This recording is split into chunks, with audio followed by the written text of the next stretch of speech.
Shalom dan selamat malam. Senang kembali bersama dengan semua dalam program live ya, Tadarusan Alkitab pada kesempatan episode ini. Dan dalam episode ini kita akan melanjutkan Tadarusan Alkitab kita dari Yeskiel pasal yang kedua. Dan seperti biasa sebelum kita mulai, saya mengajak semua untuk satu hati kita berdoa. Bapak mengucap syukur buat hari ini kami mau melanjutkan Tadarusan kami dari Yeskiel pasal yang kedua. Bicara kepada kami, berikan kami hikmat rema daripadamu, dan yang satupun kami yang kau lalui, kami siap diberkati. Haleluya. Amin. Bapak Ibu siapkan Yeskiel pasal yang kedua ya. Kita segera akan bertadarusan Alkitab pada episode ini. Walau seribu rebah di sisiku, kau tetaplah Allah penolongku. Walau 10.000 rebah di kananku, takkan ku goyah sebab Yesus sertaku. Ya, Yeskiel pasal yang kedua, panggilan Yeskiel perikopnya ya. Sama-sama kita baca. Ayat pertama bersama.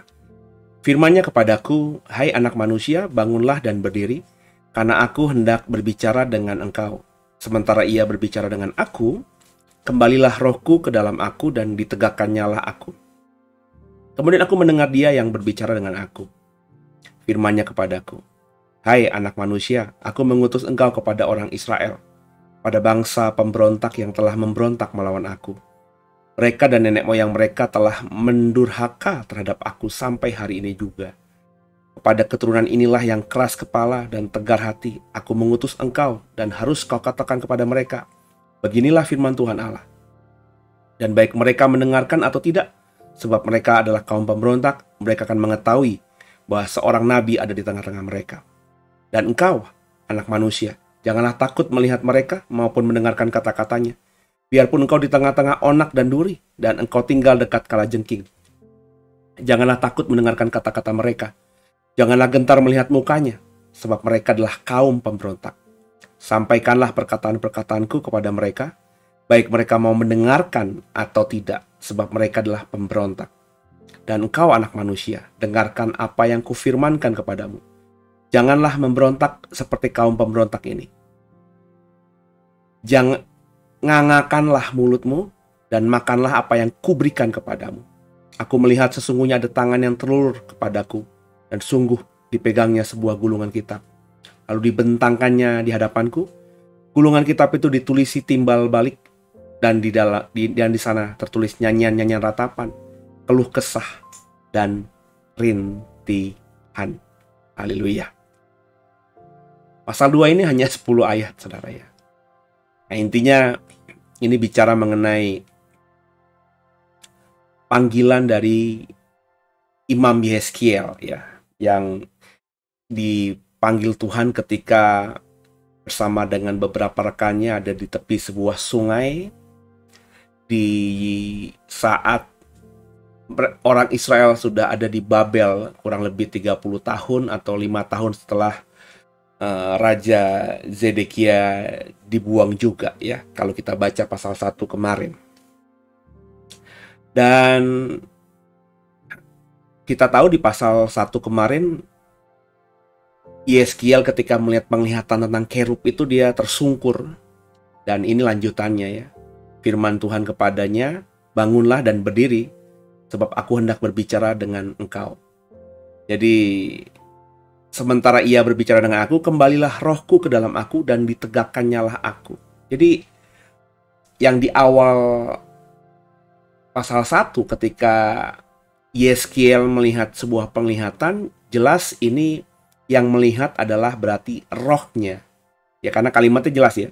Sementara ia berbicara dengan aku, sementara Tuhan berbicara dengan aku, kembalilah rohku ke dalam aku dan ditegakkannyalah aku. Jadi ketika penampakan kerub dan kemuliaan Tuhan di atas kerub itu, yang Bapak Ibu bisa ikuti tadarusan kemarin ya, itu rupanya bukan Yeskiel melihat ya kayak saya saat ini fisiknya fana melihat begitu, tapi eh, roh saya yang melihat dan raga saya ya ditinggalkan begitu dengan kondisi tersungkur ya. Dan ketika Tuhan ingin berbicara dengan saya, kata Yeskiel, dengan aku, kata Yeskiel, maka roh itu, rohnya Yeskiel yang sudah keluar dari raga dan melihat penglihatan tentang kerub dan kemuliaan Tuhan itu, kembali masuk dalam raganya dan akhirnya dia bisa duduk dan tegak kembali, berdiri kembali. Dan yang menarik di pasal 2 ini, bagaimana Tuhan mengatakan Israel sebagai bangsa pemberontak. Berkali-kali kalimat yang sudah memberontak terhadap aku, bangsa yang memberontak terhadap aku, berulang-ulang. Ya. Padahal Israel kita tahu adalah bangsa pilihan Tuhan. Tapi Tuhan di sini jelas-jelas mengatakan Israel adalah bangsa yang memberontak kepadanya. Ya, jangan sampai kita seperti itu. Mengklaim diri sebagai anak Tuhan, orang percaya, pengikut Kristus, tapi itu di sudut pandang kita ya, di kacamata kita, di framing kita, tapi ternyata di kacamatanya Tuhan, dia berkata, kamu pemberontak, kamu berdosa, kamu pemberontak, kamu berdosa. Jangan sampai kita seperti itu. Karena saya percaya kalau Bapak Ibu mengikuti tadarusan kita dari awal, dari beberapa kitab sebelumnya, orang Israel itu ya memang tidak menyadari bahwa apa yang dia perbuat, apa yang mereka lakukan itu jahat gitu. Ya orang Israelnya, ingat Israel, kalau saya ngomong Israel di dalam konteks perjanjian lama, khususnya setelah Pasca Salomo, ini Israel ini ya berarti bukan saja kerajaan Israel Utara, tapi juga kerajaan Yehuda. Ya. Mereka tuh tidak sadar mereka sedang melakukan yang salah di hadapan Tuhan. Sehingga ini yang membuat konyol, mereka terus melakukan. Ya, mereka pikir yang mereka lakukan itu baik, benar, tapi ternyata salah. Makanya Tuhan mengatakan pemberontak, karena sudah diingatkan berkali-kali, dihukum berkali-kali, tapi tetap tegar, tengkuk. Ya, ciri khas orang Israel itu seperti itu. Ya, jadi ini perhatikan ya kalimat ayat 4 yang menarik. Kepada keturunan inilah yang keras kepala dan tegar hati, aku mengutus engkau dan harus kau katakan kepada mereka, beginilah firman Tuhan Allah. Ya, saya belum membaca lagi Yeskiel 1 dan 2, 3, terus 4, seterusnya. Kitab Yeskiel sudah pernah saya baca tapi sudah lama ya, secara sistematis. Saya baru memulai lagi, tapi meskipun demikian, saya masih ingat sekali bagaimana Yeskiel itu begitu beraninya dalam bernubuat, beraninya dalam berkata-kata. Rupanya ya di dalam pasal 2 ini jelas bahwa Tuhan berkata, pokoknya aku mengutus kamu kepada bangsamu, bangsa pemberontak itu. Jangan memberontak seperti bangsa pemberontak itu. Jangan kau memberontak kepadaku seperti bangsa pemberontak itu. Ya, pokoknya katakan kepada mereka. Kalimatnya tuh berkali-kali begini. Ya, katakan kepada mereka, inilah firman Tuhan Allah. Baik mereka mendengar atau tidak, ya, karena mereka bangsa pemberontak, pokoknya katakan saja. Supaya mereka tahu bahwa ada seorang nabi di tengah-tengah mereka. Jadi memang Yeskiel ini dipilih Tuhan untuk menjadi nabi di tengah-tengah orang Israel yang sedang memberontak kepada Tuhan. Apakah ada nabi di tengah-tengah mereka? Ada beberapa orang yang disebut nabi dan mengaku dirinya nabi. Tapi ya nabi wrong gitu. Nabi-nabian gitu saudara ya. Banyak sekarang ini orang mengklaim menjadi hamba Tuhan, ya, tapi hamba Tuhan, hamba Tuhanan gitu ya. Mereka sendiri yang menamakan dirinya hamba Tuhan, mereka sendiri yang melabeli dirinya hamba Tuhan, dan pengikutnya melabelinya sebagai hamba Tuhan, padahal tidak melayani Tuhan dengan sungguh. Ini kan tipikal aja berulang kembali. Ya. Dan ya dalam konteks Yeskiel ini jelas.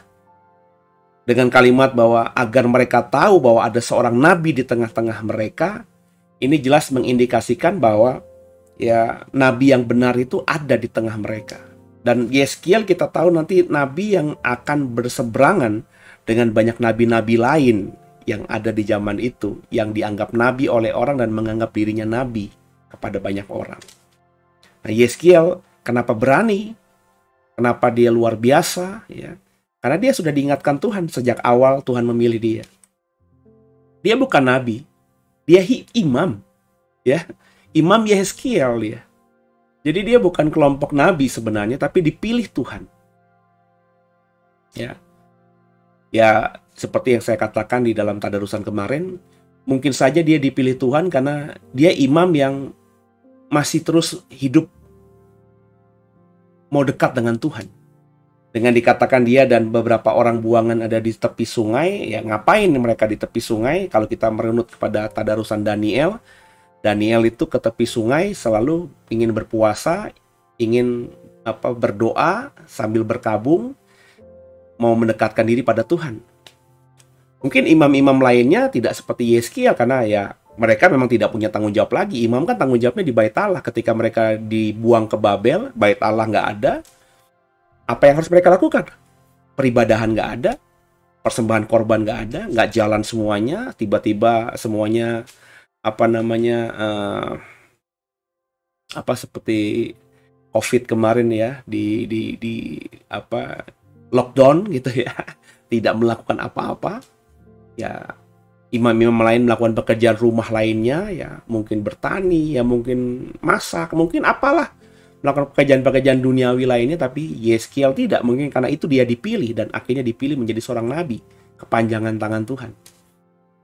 Ya, tentu ini menjadi sesuatu yang unik karena biasanya nabi bukan berasal dari kelompok imam. Biasanya kalau kita melihat nabi-nabi yang lainnya. Tapi ya Yeskiel dipilih dengan spesifikasi yang luar biasa agar Israel tahu, bangsa pemberontak itu tahu bahwa di tengah-tengah mereka ada nabiku, nabi yang benar. Jangan takut, ya, jangan takut melihat mereka maupun mendengarkan kata-kata mereka. Biarpun kau di tengah-tengah onak dan duri dan kau tinggal dekat kalajengking, jangan takut mendengarkan kata-kata mereka, jangan gentar melihat mukanya. Sebab mereka adalah kaum pemberontak. Jadi Tuhan sudah mengingatkan kepada Yeskiel, pokoknya nggak usah takut, mereka tuh emang pemberontak. Jadi jangan, kurang lebih Tuhan ingin jangan asumsikan ketika kau berkata-kata mereka akan dengar. Mereka memang bangsa pemberontak. Ya, kalau mereka kata-katakan mengata-ngataimu dengan kata-kata kasar, memandangmu dengan hina dan lain sebagainya, hal-hal yang jahat dilakukan mereka kepadamu, jangan takut meskipun kau sepertinya tinggal di onak dan duri, engkau tinggal dekat kalajengking, jangan gentar, jangan takut. Sampaikan saja perkataanku. Ya di atas ya, tidak di atas tidak, itu kalau tafsiran saya ya. Saya ngebayangin Tuhan berkata, pokoknya apa yang kukatakan padamu sampaikan aja. Ya, soal mereka mau dengar kek, mereka nggak mau dengar kek, sampaikan aja. Memang mereka bangsa pemberontak. Ya mereka tahu bahwa ada nabiku yang konsisten melayaniku di tengah bangsa yang pemberontak ini. Jadi makanya nggak heran ya, di tengah bangsa yang kacau balau, nggak percaya kepada Tuhan, mulai meragukan Tuhan karena puluhan tahun dibuang di negeri orang, di Babel. Yeskiel di tengah situasi umat Tuhan yang tanda kutip ya, kacau balau seperti ini, tidak beriman, putus asa, gak percaya kepada Tuhan lagi, dia terus berani berkata-kata.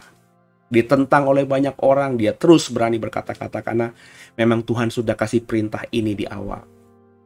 So, saya percaya hamba-hamba Tuhan tertentu yang memang dikasih Tuhan perintah di awal untuk melakukan A, dia akan konsisten melakukan A. Ya, saya kenal beberapa hamba Tuhan yang ciri khasnya itu mulu gitu ya. Dari awal pelayanan yang saya tahu, karena saya merekam jejak pelayanannya sampai akhir hidupnya, nah, yang dilakukannya itu mulu. Ya. Kalau saya menganggap aneh gitu ya. Kok dari awal pelayanan sampai akhir pelayanan itu mulu yang diperkatakan, itu mulu yang disampaikan, itu mulu yang dikerjakan. Tapi saya menyadari akhirnya bahwa jangan-jangan memang itu yang diperintahkan Tuhan spesifik kepadanya untuk dilakukan. Ya karena Tuhan melihat ciri khasnya, Tuhan melihat kapabilitasnya, Tuhan melihat konsistensinya, mungkin kelebihan kekurangan orang ini.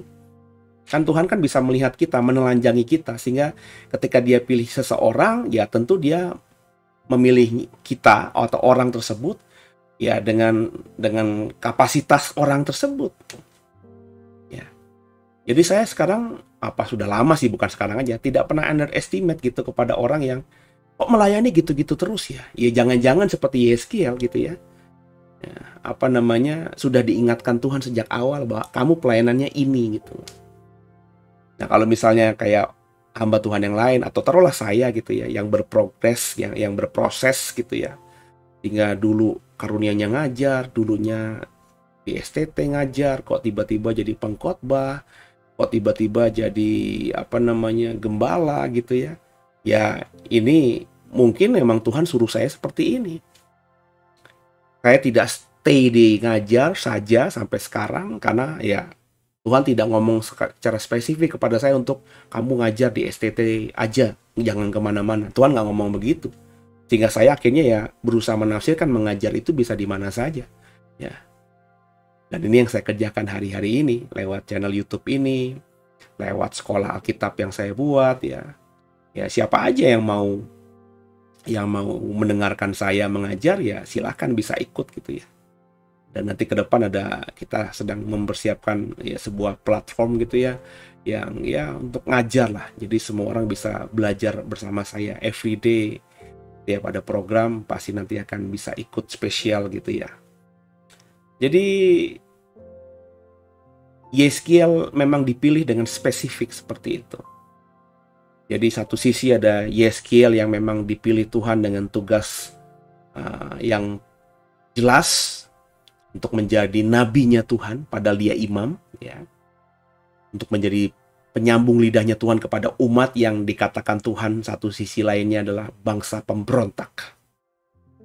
Pokoknya mereka dengar apa tidak dengar, katakanlah aja. Ini satu prinsip yang juga saya pegang gitu ya. Sejak jadi pengkhotbah, saya berusaha untuk tidak khotbah yang disukai orang gitu. Ya saya khotbah kalau memang gerakan hati saya, yang saya tahu, saya imani Tuhan yang menggerakkan atau bersuara pada hati saya untuk mengkhotbahkan sesuatu. Ya. Jadi saya tidak pernah mengada-ngada gitu. Ya. Dulu beberapa tahun yang lalu ketika Tuhan gerakan untuk khotbah akhir zaman beberapa waktu lamanya. Ketika orang mulai menyukai khotbah akhir zaman saya dan mulai yang mendengarkan dan mengikuti mulai banyak, tiba-tiba Tuhan bilang khotbah yang lain. Ya, saya khotbah yang lain. Yang biasanya suka dengerin khotbah akhir zaman saya mulai meninggalkan dan sering DM saya, Pak, khotbah akhir zaman, Pak Seno tuh bagusnya khotbah akhir zaman aja. Saya bilang dalam hati ya, tidak saya balas gitu ya. Ya Tuhan nggak suruh ya. Kalau Tuhan nggak suruh, ngapain saya khotbah akhir zaman lagi? Kemarin pun khotbah akhir zaman selain saya suka emang karena Tuhan suruh. Kayak waktu Gog dan Magog, ya Gog dan Magog tiba-tiba tidak terjadi seperti yang saya bagikan ya, kan ada kriteria ternyata ya nggak sampai tergenapi semuanya. Meskipun ada hari-hari ini ada perkembangan, tapi saya tidak disuruh Tuhan untuk menyampaikan lagi ya.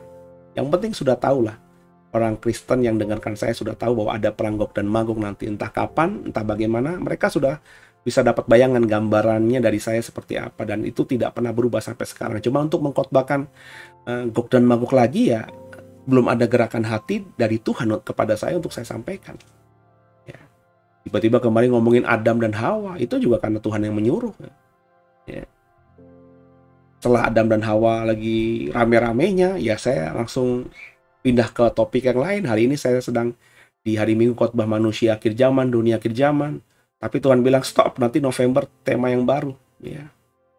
Meskipun viewernya lagi bagus lagi, ya tapi kalau memang Tuhan suruh stop, ya mau apa? Ya. Saya belajar untuk mengatakan apa yang saya sejahtera dan saya yakin disuruh Tuhan.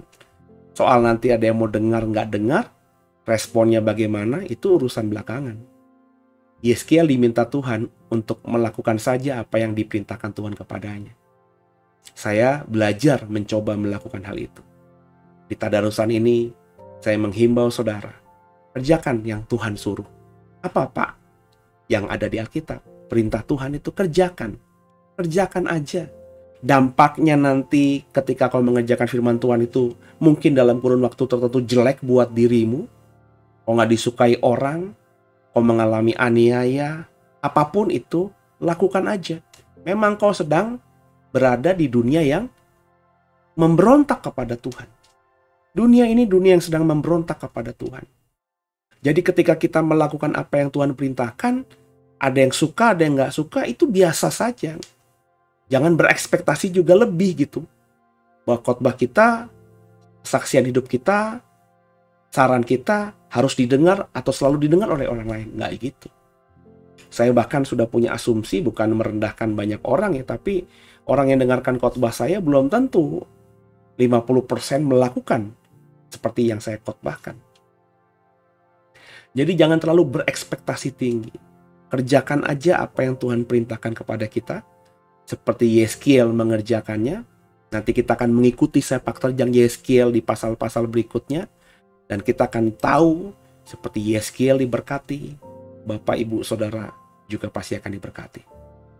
Ingat, kita semua berada di dunia yang sedang memberontak kepada Tuhan. Dunia yang jahat. Dunia yang melakukan apa yang dikendakinya tanpa mempertimbangkan hatinya Tuhan yang menciptakan dunia ini. Maka ketika Tuhan memilih saudara, saya percaya kita jadi orang Kristen karena Tuhan pilih. Kau dipilih dan diberikan kasih karunia oleh Tuhan. Saya demikian. Sama-sama kita, saudara dan saya, coba melakukan, mengerjakan, melaksanakan semua yang Tuhan perintahkan. Soal nantinya direspon baik sama dunia, alhamdulillah, puji Tuhan. Kalaupun direspon tidak baik oleh dunia, siap-siap saja, puji Tuhan juga, alhamdulillah juga.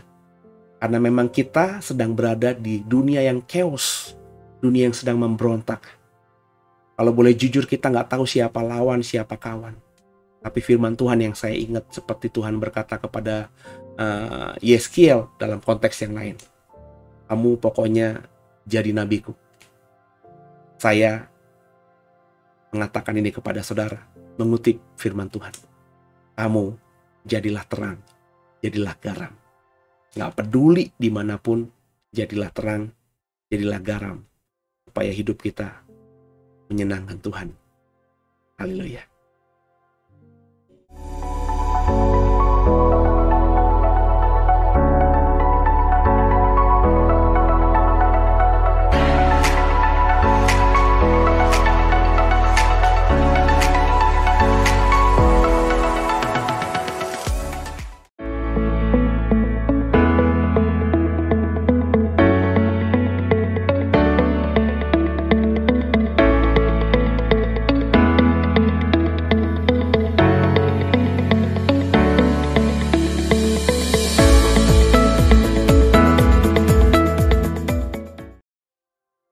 Ya, karena cuma 10 ayat, kita sudahi pada kesempatan ini. Dan saya bersyukur kita bisa bersama-sama dan kita lanjutkan tadarusan Yeskiel pasal 3 di esok hari. Kalau saudara mau melayani bersama-sama kami, maka mohon kerjasamanya untuk men-sharingkan link ini kepada yang lainnya. Pada saudaramu yang percaya lainnya, yang kau kenal tentunya. Dijapri kepada mereka link WhatsApp ini, link YouTube ini, supaya mereka juga bisa membuka, melihat, dan belajar bersama kita juga dengan tadarus Alkitab. Dan saya percaya ketika kita bertumbuh bersama, maka iman kita bisa bertumbuh, dan iman yang bertumbuh itu sesuatu yang menyenangkan Tuhan. Pasti Tuhan akan disenangkan. Dan jangan lupa di-subscribe juga, di-like juga. Kalau Bapak Ibu punya pemahaman yang berbeda, rema yang berbeda dari apa yang saya dapatkan dari Yeskiel 2 tadi, mari sama-sama jangan ragu untuk berikan kesaksianmu di live chat atau di kolom komentar, supaya ketika saya baca dan yang lainnya baca juga kita semua diberkati. Mulailah belajar jadi berkat untuk hal kecil saja. Gitu ya. Terima kasih. Jangan lupa didukung doa saya dan juga program ini dan juga komunitas kami dan para tim yang melayani di The Warriors Digital Ministry ini. Kita tundukkan kepala, kita doa. Makasih Tuhan buat malam ini kami selesaikan Yeskiel pasal 2. Terima kasih buat semuanya dan kami siap seperti Yeskiel, pokoknya melakukan apapun yang Tuhan perintahkan. Soal nanti respon dunia itu positif atau negatif, kami tidak lagi pedulikan. Karena kami diingatkan tadi bahwa dunia memberontak kepada Tuhan. Dunia ini jahat. Kami hanya diinginkan Tuhan melakukan saja perintahnya. Maka kalau kami lakukan, kami percaya Tuhan pasti akan menyertai kami. Ampuni salah dosa kami. Yesus Kristus adalah Tuhan Juru Selamat kami hidup. Dan ke dalam tangan-Mu lah kami serahkan tubuh, jiwa, dan roh kami. Haleluya. Amin. Selamat istirahat semuanya. Sampai jumpa esok di Tadarusan Alkitab Yeskiel pasal ketiga. God bless you all.